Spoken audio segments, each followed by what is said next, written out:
हम अपना YouTube channel NIFT academy में आप सभी का स्वागत करते हैं। चलिए बच्चों देखते हैं क्लास 8 का आप लोग जो है कि पिछला लेक्चर में साहिल सर से पढ़े थे परिमेय संख्या, उसी का जो है कि दूसरा एक्सरसाइज है परिमेय संख्या का, जिसमें कि कुछ नियम दिया हुआ है, उसको हम लोग देखते हैं। एडिशन ऑफ कम्यूटेटिव लॉ, योज क्रम विनिमय नियम। पहला जो आपका है योज क्रम विनिमय नियम, यानी कि इसमें कह रहा है कोई भी परिमेय संख्या दिया हुआ है उसको यदि दूसरे परिमेय संख्या के साथ जोड़े या उसके क्रम को बदल के जोड़े तो उसके मान पे कोई भी असर नहीं पड़ेगा। जैसे या P बटे Q प्लस R बटे S, यानी P बाय Q में R बाय S को जोड़े या R बाय S में P बाय Q को जोड़े, आंसर एक समान आएगा। जैसे एक एग्जाम्पल के तौर पे हम लोग समझ लेते हैं 5 बटे 2 प्लस 3 बटे 2 या 3 बटे 2 प्लस 5 बटे 2, दोनों में से किसी इसको जोड़िए या इसको, दोनों का आंसर क्या आने वाला है सेम। इसका भी आंसर 4 आएगा, इसका भी 4। एलसीएम 2 5 3 8, 8 बटे 2 यानी कि 4, इधर भी कितना आएगा 4 आएगा। तो वही कह रहा है कि किसी भी कोई भी दो परिमेय संख्या हो, कोई भी दो परिमेय संख्या हो, उसके क्रम को बदल के भी जोड़ेंगे तो उसके मान पे कोई असर नहीं पड़ेगा। यानी कि जो है परिमेय संख्या में कम्यूटेटिव लॉ होल्ड्स करता है, क्रम विनिमय का नियम परिमेय संख्या पालन करता है। फिर जो है कि आ जाइए, ये तो जोड़ के लिए था, सेम यही चीज जो है कि गुणा के लिए, किसके लिए गुणा के लिए। तो गुणा में भी कहता है कि कोई परिमेय संख्या दो परिमेय संख्या है, उसके गुणन के क्रम को बदल के गुणा किया जाए तो भी उसके मान पे कोई असर नहीं पड़ेगा। देखिए तो यहाँ P बटे Q गुना R बटे S अब बराबर R बटे S गुना P बटे Q, यानी P बाय Q में R बाय S को गुना करें या R बाय S में P बाय Q को गुना करें, मान में कोई भी अंतर नहीं होगा। एग्जाम्पल के लिए यहाँ पे देखिए 2 बटे 3 गुना 6 बटे 4 अब बराबर 6 बटे 4 गुना 2 बटे 3, दोनों का आंसर देखिए समान आएगा। 2 दूनी 4, 3 दूनी 6, 2 2 खत्म, 2 दूनी 4, 3 दूनी 6, 2 2 खत्म, 1 बराबर 1। यानी P बाय Q में गुना कर दे R बाय S से या R बाय S में गुना कर दे P बाय Q में, उसके मान में कोई भी अंतर नहीं आएगा। इससे क्या पता चलता है कि कोई भी दो परिमेय संख्या है उसको गुना करेंगे और उसके क्रम को बदल के भी करेंगे तो कोई अंतर नहीं पड़ेगा, मान समान आएगा। उसके बाद फिर दूसरा आ जाइए एडिशन ऑफ एसोसिएटिव लॉ, योग साहचर्य का नियम। तो योग साहचर्य का नियम क्या कहता है कि कोई भी 3 परिमेय संख्या आपके पास दिया हुआ है, कोई भी 3 परिमेय संख्या दिया हुआ है, उसमें से हम जो है कि लास्ट का 2 परिमेय संख्या को जोड़ लिए पहले, उसके बाद पहले संख्या को जोड़ेंगे तो जो आंसर प्राप्त होगा वही जो है कि पहले 2 परिमेय संख्या को जोड़ लेंगे और तीसरे को बाद में जोड़ेंगे तो सेम आंसर प्राप्त होगा। यानी P बटे Q को क्या किए छोड़ दिए और उसके बाद R बटे S प्लस M बटे N को जोड़ लिए। अब फिर इसको जोड़ने के बाद क्या किए P बटे Q को जोड़ेंगे तो जो आंसर प्राप्त होगा वही इधर भी प्राप्त होगा, P बटे Q प्लस R बटे S। 2 परिमेय संख्या, पहली 2 परिमेय संख्या को जोड़ लेंगे, अब तीसरी परिमेय संख्या को बाद में जोड़ेंगे तो भी आंसर क्या आएगा समान आएगा। और यही सेम चीज जो है कि देखिए तो गुणा में भी है कि गुणा में भी कहता है यदि कोई 3 परिमेय संख्या दिया हुआ है, कितना परिमेय संख्या 3 दिया हुआ है, तो उसके जो है कि लास्ट वाले 2 परिमेय संख्या को पहले गुना कर ले और पहले वाले को बाद में, तो जो मान प्राप्त होगा वही मान प्राप्त होगा। पहले 2 परिमेय संख्या को गुना करके तीसरी को बाद में गुना करेंगे तो भी आंसर क्या आएगा एक समान आएगा। उसके बाद आ जाइए एडिटिव आइडेंटिटी, योग तत्समक। योग तत्समक किसको कहेंगे और जो है कि गुणात्मक तत्समक, दोनों एक ही चीज है लेकिन अंतर है। तत्समक का नियम हो गया आइडेंटिटी। देखिए तो इंग्लिश नाम एडिटिव आइडेंटिटी। आइडेंटिटी मतलब क्या होता है? पहचान, जो अपना पहचान नहीं खोए। तो जोड़ में हम लोग ऐसा कौन सा जो है कि संख्या है जिसको जोड़ने पे कोई भी अंतर नहीं पड़ेगा? तो 0 एकमात्र ऐसी संख्या है जिसको किसी भी संख्या में जोड़ दे कोई फर्क नहीं पड़ेगा। तो एडिटिव आइडेंटिटी क्या हो गया? यदि कोई पूछे तो 0। एडिटिव आइडेंटिटी क्या हो गया? 0। यानी कोई भी परिमेय संख्या है उसमें 0 को जोड़ दे या कोई 0 में कोई परिमेय संख्या को जोड़ दे तो वह संख्या परिमेय संख्या ही रहेगा। तो एडिटिव आइडेंटिटी जैसे पूछे योग तत्समक तो क्या आंसर बोलेंगे?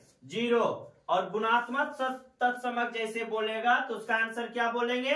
1। यानी कि दुनिया का कोई भी संख्या हो उसमें 1 से गुना करने पे कोई फर्क नहीं पड़ेगा, वो अपना पहचान नहीं बदलेगा। तो तत्समक का नियम सिंपल सा समझो, जो अपना पहचान नहीं बदले। तो गुना में क्या हो जाएगा? 1। गुना में क्या हो जाएगा? 1 से गुना कीजिए, किसी में भी कोई फर्क नहीं पड़ेगा। और जोड़ में क्या हो जाएगा? 0 को किसी भी संख्या में जोड़ेंगे तो कोई फर्क नहीं पड़ेगा। तो एडिटिव आइडेंटिटी कोई पूछे क्या बोलेंगे? 0। और मल्टीप्लिकेटिव आइडेंटिटी कोई पूछे तो क्या बोलेंगे? 1। उसके बाद अब आ जाइए एडिटिव इनवर्स, योग का जो है कि व्युत्क्रम नियम। योग व्युत्क्रम नियम तो ऐसे भी हम लोग जान रहे हैं, योग व्युत्क्रम नियम बोलेगा तो प्लस का जो एक उल्टा क्या होता है? माइनस। और माइनस का उल्टा प्लस, और गुना का उल्टा भाग का उल्टा गुना। वही सेम चीज है। देखिए तो P बटे Q है, यानी कोई एक परिमेय संख्या दिया हुआ है तो उसका प्रतिलोम क्या होगा? माइनस। जैसे 5 दिया हुआ है, इसका पूछे प्रतिलोम आपसे क्या होगा? तो 5 का प्रतिलोम क्या हो जाएगा? -5। और यदि कोई पूछे -5 का प्रतिलोम तो क्या हो जाएगा? 5। तो यानी कि प्लस का हो जाएगा माइनस, माइनस का प्लस। तो यदि यहाँ पे मान के चलो कि कोई परिमेय संख्या दिया हुआ है 10/9 और उसका पूछे योग प्रतिलोम क्या होगा? तो -10/9। यानी कि यहाँ पे आपसे पूछे कि कोई परिमेय संख्या 10/9 दिया हुआ है, इसका बताइए योग प्रतिलोम क्या होगा? तो क्या हो जाएगा? -10/9। और यदि गुना में आपसे पूछे गुणात्मक प्रतिलोम तब जो है कि इसमें क्या होगा? तो भाग में कन्वर्ट होगा। यहाँ पे देखिए तो जो है कि घातांक करने में आप लोग पढ़े होंगे, माइनस पावर मतलब इधर देखिएगा x पे पावर -m, तो क्या हो जाएगा? 1/x पे पावर m। यानी कि जो डिवाइड में टर्म रहता है उसी पे क्या देते हैं हम लोग? माइनस पावर लिख के समझते हैं ना। तो माइनस पावर का मतलब हो गया, ये क्या लिखा हुआ है? Q/P। क्या लिखा हुआ है? Q/P। तो P/Q आने की कोई एक परिमेय संख्या है तो गुना में है ना, गुना का पढ़े हम लोग, तो इसका प्रतिलोम तो भाग में हो जाएगा। यानी कि ये P/Q इनवर्स है। तो यानी किसी को जब सॉल्व करेंगे P/Q गुना Q/P का इनवर्स, तो ये क्या हो जाएगा? 1/P/Q। सॉल्व कीजिए, P/Q गुना Q/P कट जाएगा कि तो कितना आ जाएगा? 1। तो यानी कि हम लोग को जो है कि गुणात्मक प्रतिलोम हो या योग प्रतिलोम, किसी भी प्रकार का प्रतिलोम सीखना हो, सिंपल सा जो है कि समझना है, जो है कि गुना में यानी कौन-सी संख्या जिसका जो है कि प्रतिलोम संख्या वही होगा जिसको गुना करने पे कितना आ जाए? 1। कोई भी परिमेय संख्या है तो ये सोचना कि उसमें कितना से गुना होगा, जिसका आंसर क्या मिल जाएगा? 1। तो 1 कब मिलेगा? जब जो है गुना में है तो उसको किस में लिख देंगे? भाग में ना। जैसे 5/3 है तो 3/5 लिखेंगे तो आंसर कितना? 1। तो वो क्या हो जाएगा? Multiplication inverse, multiplicative inverse. और जोड़ में क्या हो जाएगा? इसमें जोड़ में ध्यान रखना है कि औसा आने की संख्या खोजना है जिसको जोड़ने पे कितना मिले? 0। कितना मिले? 0। यदि 0 मिल जाता है तो वो हो जाएगा योग प्रतिलोम। क्या हो जाएगा? और गुना में जो है कि गुणात्मक प्रतिलोम क्या होगा? आंसर क्या मिलेगा? 1। यानी गुणात्मक प्रतिलोम पूछा जाए तो उसका आंसर 1, और जो योग प्रतिलोम पूछा जाए तो उसका क्या होना चाहिए? 0। यानी जोड़ माइनस में कर देंगे, अब गुना है तो भाग में, अब भाग रहेगा तब किस में कर देंगे? गुना में कन्वर्ट, तो आंसर मिल जाएगा ना 1। अब आगे देखो distributive law.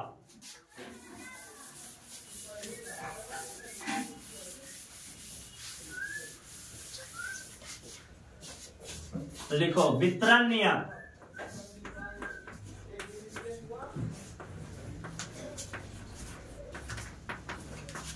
Distributive law,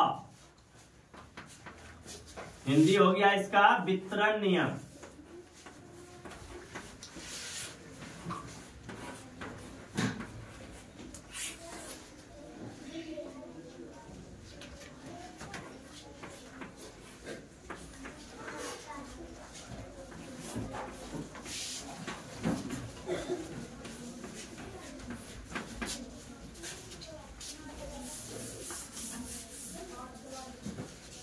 P बटे Q गुना R बटे S प्लस P बटे Q गुना M बटे N।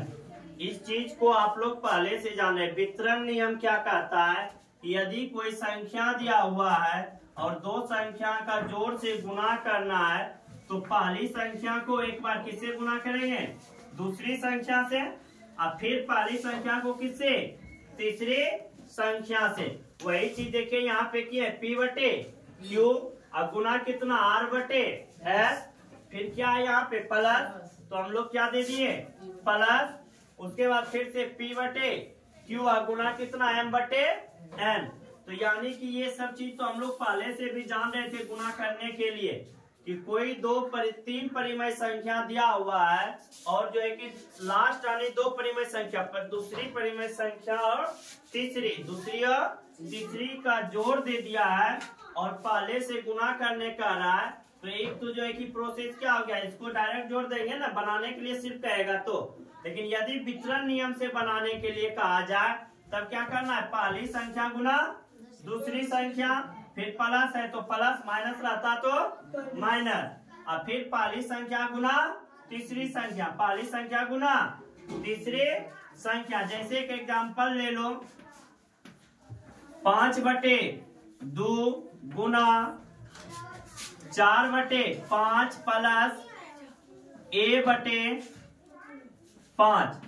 अब देखो यहाँ A दे दिए ना, ऐसे हम यहाँ 3 दे देते तो आप लोग क्या करते, जोड़ देते, एलसीएम लेके 4 3 7 बटे 5, उसके बाद गुना कर देते। तो अब तो ऐसा नहीं कीजिएगा, सेम जो है कि चर नहीं है।